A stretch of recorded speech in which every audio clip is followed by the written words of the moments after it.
ഓം ഗുരുഭ്യോ നമ. ഓം നമോ ഭഗവതേ വാസുദേവായ. ഓം നമോ നാരായണായ. നാരായണീയം ദശകം 71 ശ്ലോകം 9-10. പീതാംബരം കരവിരാജിത ശംഖചക്രകൗമോദഗീ സരസിജം കരുണാസമുദ്രം രാധാസഹായമതിസുന്ദരമന്ദഹാസം വാദാദേശമനിശം ഹൃദി ഭാവയാമി. ശ്ലോകം 9.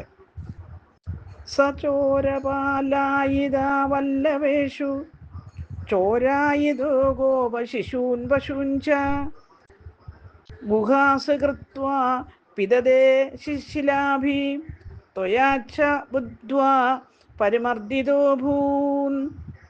അന്വയം അർത്ഥം.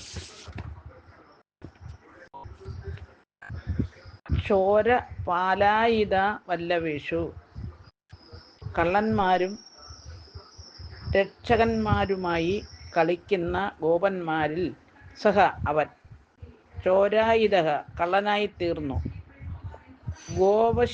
ശിശൂൻ ഗോപ ശിശുക്കളെ, പശൂഞ്ച പശുക്കളെയും, ഗുഹാസു ഗുഹകളിൽ, കൃത്വ ഒളിപ്പിച്ചിട്ട്, ശിലാഭി കല്ലുകൾ കൊണ്ട്, പിതതേ ഗുഹാമുഖമടച്ച്, ത്വയാ അങ്ങയാൽ, ബുദ്ധ്വ അതറിഞ്ഞിട്ട്, പരിമർദിത ച മർദ്ദിക്കപ്പെടുകയും, അഭൂത് ചെയ്തു. ഹരിവു.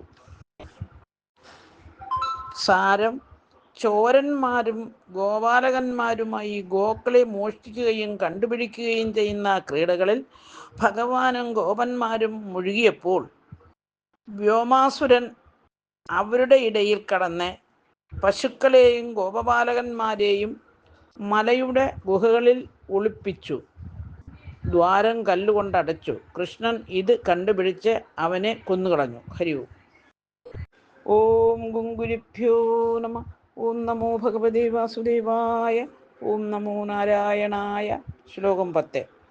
ഏവം വിദച്ചാത്ഭുത കേളിഭേദൈ ആനന്ദമൂർച്ഛാ മധുലാമൃജസ്യ പദേ പദേ നൂതന എന്ന സീമാം പരമാത്മരൂപൻ പവനേശവായാഹ.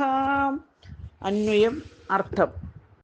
പരമാത്മരൂപിൻ, പരമാത്മസ്വരൂപ, പവനേശ ഗുരുവായൂരപ്പ, ഏവം വിധൗ ഇപ്രകാരമുള്ള, അത്ഭുത കേളി ഭേദൈ ആശ്ചര്യകരങ്ങളായ പല ക്രീഡകൾ കൊണ്ട്, വൃജസ്യ ഗോകുലത്തിൽ, അതുലാം അതുല്യമായ, ആനന്ദമൂർച്ഛാം ആനന്ദാധിക്യം, പദേ പദേ അടിക്കടി, അസീമം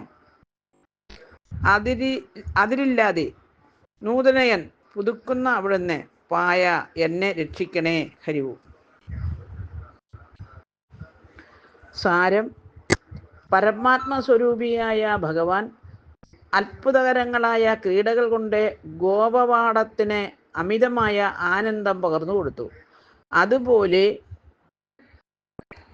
തൻ്റെ രോഗവും മാറ്റി തനിക്ക് ആനന്ദം നൽകണമെന്ന് കവി പ്രാർത്ഥിക്കുന്നു. സർവത്ര ഗോവിന്ദനാമ സങ്കീർത്തനം. ഗോവിന്ദ ഗോവിന്ദ. 71 ദശകം സമാപ്തം. ഹരിവും.